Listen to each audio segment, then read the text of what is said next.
Hi dears. പിള്ളേർ കുറച്ച് ദിവസമായി പറയുന്നു ചിക്കൻ ലോലിപ്പോപ്പ് ഉണ്ടാക്കി കൊടുക്കാൻ. അപ്പോൾ ചിക്കൻ മേടിക്കുമ്പോൾ അതിൻ്റെ 2 കാലാകുമ്പോൾ ഒന്നും തികയില്ല. അപ്പോൾ ഇങ്ങനെ ഈ രീതിയിലൊന്ന് ചെയ്ത് നോക്കാമെന്ന് വിചാരിച്ചു.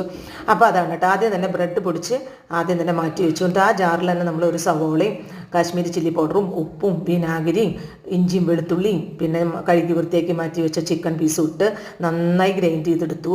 അതിനുശേഷം അതിൽ നമ്മൾ മാറ്റി വെച്ച ബ്രെഡ് ഉണ്ടല്ലോ, അത് ഇതിൽ മിക്സ് ചെയ്തിട്ട് നമ്മുടെ കയ്യിൽ ഇങ്ങനെ പിടിച്ചെടുക്കാൻ പാകത്തിന് വരെ ബ്രെഡ് അതിൽ ചേർത്ത് നമ്മളത് ഷേപ്പാക്കി വെക്കും. അത് കുറച്ച് സമയം അടച്ച് നമ്മൾ ഫ്രിഡ്ജിൽ സൂക്ഷിക്കും കേട്ടോ. അതിനുശേഷം നമ്മൾ ഒരു മുട്ട നന്നായി അടിച്ച് അതിൽ ഈ പീസുകൾ അതിലിട്ട് അതിന് ശേഷം വീണ്ടും ബ്രെഡിൽ മുക്കി നല്ല ചൂടായ വെളിച്ചെണ്ണയിൽ അപ്പുറപ്പുറമൊക്കെ തിരിച്ച് മറിച്ചിട്ടിട്ട് വറുത്ത് കോരി അതിൻ്റെ ബാക്കിൽ ഒരു സ്റ്റിക്കും കൂടി പിടിപ്പിച്ചപ്പോൾ ചിക്കൻ കാല് പിടിച്ച് തിന്നുന്ന പോലെ കഴിക്കുന്ന പോലെ ഉള്ള ഫീൽ കിട്ടാൻ വേണ്ടി അങ്ങനെയും ചെയ്തപ്പോൾ അടിപൊളിയായിട്ട് എല്ലാവർക്കും നല്ല ഇഷ്ടമായി. നിങ്ങൾക്കും ഇഷ്ടമാവും ഞാൻ വിശ്വസിക്കുന്നു.